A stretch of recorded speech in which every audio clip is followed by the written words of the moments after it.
Trelevate Nation, we are back. I am Ryan Knaus, founder and president of Trelevate, and I am here with my incredible partner and CEO, co-founder as well, Paul Brisky. Man, it has been a pleasure.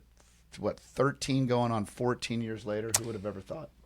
13 going on 14 years, and what started as a simple friendship through a business opportunity turned into really 20-something years of working together, and who would have thought we'd be where we're at right now? Well, this started, how long ago did we meet? It would have been the summer of 2000, early summer 2002.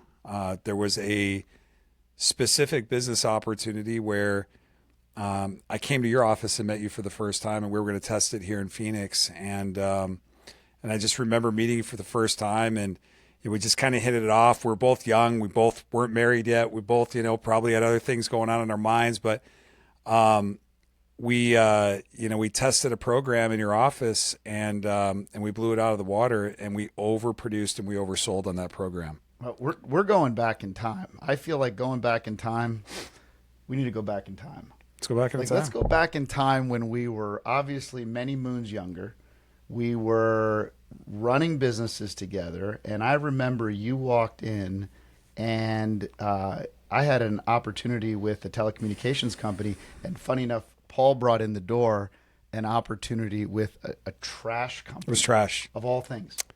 Who would think that trash would be a big opportunity? But from a business-to-business landscape, guess everybody throws away. Everybody throws away trash. They throw away trash. So Paul gets up. He does this presentation to our group on, hey guys, here's what we're going to be doing. Who's interested in the pilot? And we had to put a handful of guys together, ladies and gentlemen, and we went out. I recall you told me the numbers on this, and it blew my mind. What were the numbers that we generated in like a week or something? It was crazy. So in the trash industry, it's very difficult because you have haulers. You have to get trash to the transfer station. It's based on weight. It's based on size. And we just kind of went out there with the matrix pricing, and the team went and sold it bonkers off the matrix. And it got oversold so fast that they didn't have enough trucks, and they couldn't operationally fulfill the agreements we were putting in place because we oversold it. Not enough trucks, too much trash to pick up to haul to a transfer station. It became too much too fast. If I recall, you told me that we did something like $1 million in new revenue in that first week alone. It was over $1 million, which is crazy. It was significantly more than $1 million in revenue in the first week. That's crazy. That's crazy. And it what was cool was as we had that first couple weeks of some great success, we'd start every once in a blue moon we'd take lunch, which is funny. All these years later, we don't ever take lunch anymore. Like we don't do lunch, but we did lunch back then. And when we did lunch, we watched people having lunch. We'd go to Chili's. Right, I was dating a girl at the time who has now become my wife of 21 years, and she would give us. We would get the queso, and we'd get a soda, and we'd split this queso. We'd chow down 2 or 3 of these jugs of queso, and I'll never forget you looking at me and saying, we're really good at doing this for others. We can do this on our own. Yeah. And it born a different, I'll never forget that day. I think the cool thing was every time, and why I look forward to getting the opportunity to go to lunch with you, was we had a good friendship. We already had a healthy respect for each other, and we saw the world through a similar lens. It doesn't always have to be exact, but we always came around and talked about business. Yeah. And when we talked about it, it seemed like there was an opportunity, and I was beginning to feel where my strengths were and where your strengths were, where if we would align some way, some shape, some form down the road, whatever it would be, that we'd be pretty powerful together in building something. And we got an opportunity a few years later, which was really neat. We had a company in Florida come out and take Ryan and I out for a night and asked us what it would take to bring them on and help build their sales team, their international sales team, on several other products and services. And so we, after careful vetting and planning, we kind of jumped in head first, and we took a company that was doing roughly around $1 million in revenue, and within 2 years, we were upwards close to 20 million in annual revenue inside of that company, and we were running everything. Wasn't it funny? And you think about, go back at that time, and if I recall, wasn't that in the midst of the housing debacle? Everything that was just falling apart. But it wasn't falling apart yet. If you remember, it was still kind of there at the cusp where, millionaires were fake millionaires were being made overnight, right? Right. Opportunities to buy and sell real estate, getting in apartment conversions, or flipping houses, or just leveraging real estate over and over and over, which, if done right, is never a bad opportunity. But everybody was doing it, and they were doing it without safeguards. And when this opportunity came along, and I think you and I sensed that, him and I went into some deals where, do you remember this? We went into a couple of deals where we pulled out last second because we just felt like something wasn't adding up. Yeah, it was and I don't know if it was God looking out for us, but there was a voice that came down to you and I and our wives at the time and said, look, this is probably not the right time to do it. Things seem to be getting a little bit out of control. Yeah. And then the market shift. I remember when we were opening New York on that one program, and we were just interviewing these incredibly, just the quality of people that were coming in the door that wanted to be associated with the group we were consulting with. And it was just, you just never seen such talent that couldn't find work. Right. And we were building team after team after team, and got really good at the model, right? And then a couple of years later. Well, the model changed for us. Yeah. In that time, the model changed. And I think our first model evolving, where I think the biggest thing when you and I said, hey, we can do this and we can do this better, what we meant by doing this better was for the person that we were hiring and for the client that we were representing. Yeah. It wasn't for ourselves. What we were in before was for ourselves. What we wanted to start was for the person that we were going to give an opportunity to, and for our client that would take the risk or the opportunity to invest in a couple of guys like us or a group like Trelevate to be able to build their brand for them. Yeah. And that's when we changed our model to a more predictable, scalable model to generate new customers. Right. And it was predicated, when we had that opportunity, a couple of years later, and the genesis of being able to do something for others really stemmed from, I believe, a pain that we experienced in the industry. There was a pain of the way large corporations viewed salespeople, the way large corporations viewed getting their brand or their product to market. I really felt that we had the ability to look at it differently, look at it from the person who was at the street level or at the front line level. How do you take care of the people that are moving the brand? How do you take care of the experience for the customer to really make that brand stand out versus just get another sale? So we wanted to disrupt the industry. That's what I felt was the reason that we really wanted to start Trelevate, was we believed we could do it differently and do it better by the way that we created an environment for people to be part of it. And that was the genesis of the idea when we had a large energy company come to us. So when we started Trelevate, I'll tell you, there's a couple of things, right? And I think this is what separates sometimes entrepreneurs from people that don't take that risk to go build something. They got an idea or they got a skill set and they're afraid to act on it, is there's risk.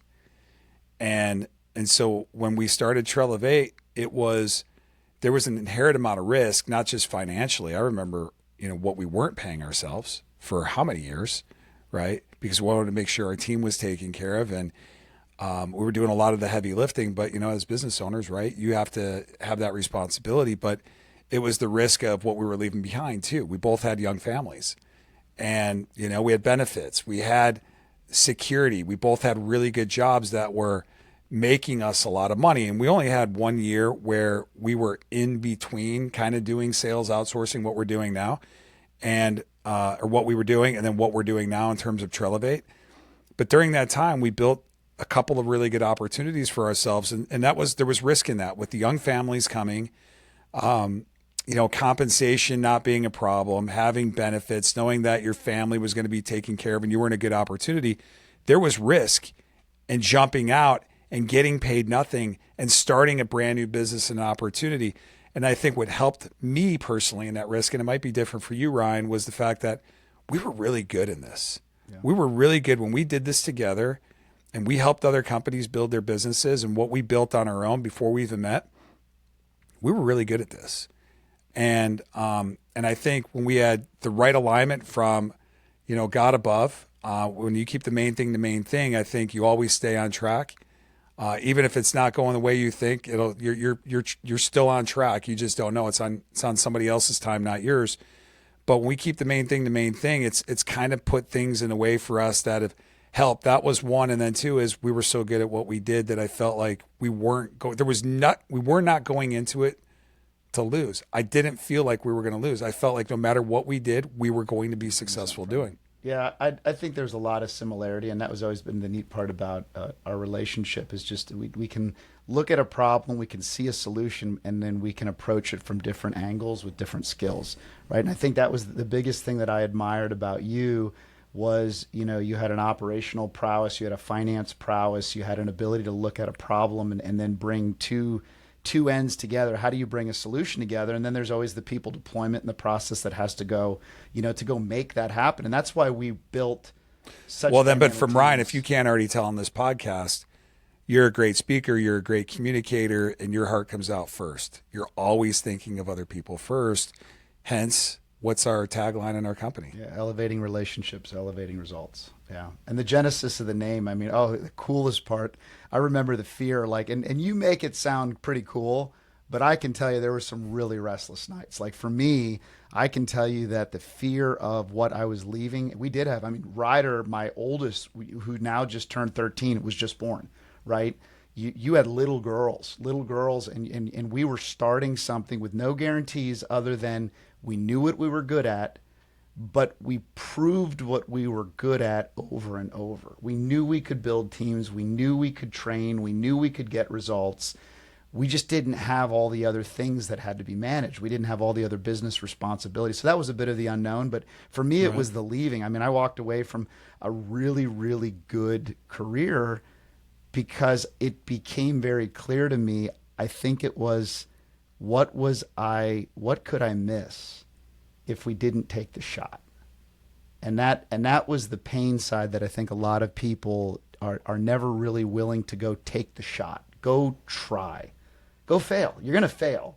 But we're so used to dealing with failure over and over and over again from our natural business dealings that you had to deal with rejection. You had to figure out a different way of finding the yes. Right.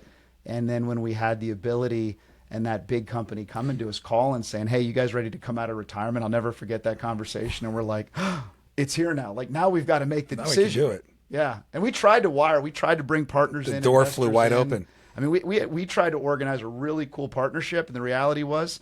But think about this. We were young, but we still had significant experience under our belt. Yeah. So we had both owned and operated or even started and tried several companies, right? Yeah. Successful ones, some not so successful.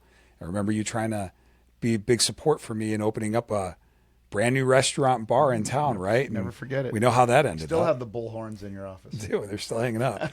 So, we had opportunities and we learned from those opportunities. And I think at the end of the day, what probably tipped you over the edge, you said something that I didn't want to look back and miss out. Well, neither did I. And I knew that what we were going to do, we were going to be successful for one, but we learned a lot along the way. Yeah. So I felt like, man, we had a plan and the business plan, and we were going to make it work no matter what. And we did. Yeah. And I think the joke, and guess what? One thing that I can tell you, Ryan, which I'm most proud of to this day, that business, the business we first started together, guess what we didn't have to do? Source capital. Yeah. We were able to build it on our own dime, organically. Yeah. Well, and we were going to go different options, but then it went back to how much, and I had a very real come to Jesus experience, and it was, do you trust me or do you trust money? That was literally a tipping point. I'll never forget being in Dallas on the floor, like almost crying my eyes out. I don't know how I'm going to do this, how this is going to work. But do you trust me or do you trust having to make another dollar? And, that's kind of the running joke. If you haven't seen, we got glasses on. We don't look like this typically on a podcast. But, long ago, you got me this poster. And, I just love it because it's always felt since day one we're on a mission from God. Like there's a mission here. And it's not just a mission to build a company that's profitable. It's not just a mission to have fun. It's not just a mission because we think we know everything. It's our goal is to build an environment for people to thrive, not have to go through what we went through, but be able to build on a platform that we've built so that they can create opportunities and careers and businesses. And you start thinking about all the different verticals that we have and what we're doing right now. That motivates me as much as, more revenue or another award. It's looking at the people that work with us. And now we're able to look back and look at their stories. Look how they've grown. Look who they are now. And that's really the testament. But going back to where we started and even how we came up, like we had to have a vision. Like we had to have a name. Do you remember how did we come up with the name Trelevate? Yes. So for a while we were trying to play off, not necessarily play off Facebook, right? We do a lot of face-to-face, business-to-business sales, and there was a URL available called Faceforce. So, but that one was going to be a little bit tougher to put through. We were advised by some legal that we might run into some problems down the road if we would have tried to start a company called Faceforce, like a Salesforce, face-to-face, right? Play on words. And then there was a DVD out at the time that had this logo, Elevate, and it rang to both Ryan and I like Elevate. Well, this is what we're trying to do. We're trying to elevate people. We're trying to build people. We're trying to grow people. Yeah. Like we talked about earlier, it was about our people and it was about our clients, and then everything else will take care of itself, right? Versus focusing about us.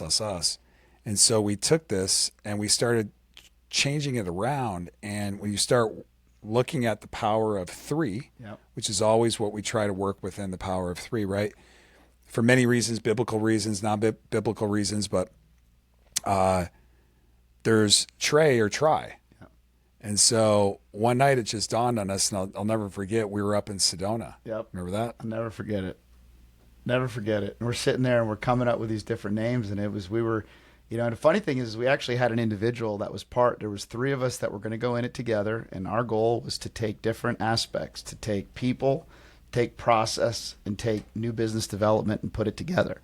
And if the three people aligned and came together and we looked at this power of three, and our goal is to elevate people because we all believed in that concept, I think we finalized the name. If I recall, we were swimming in my pool.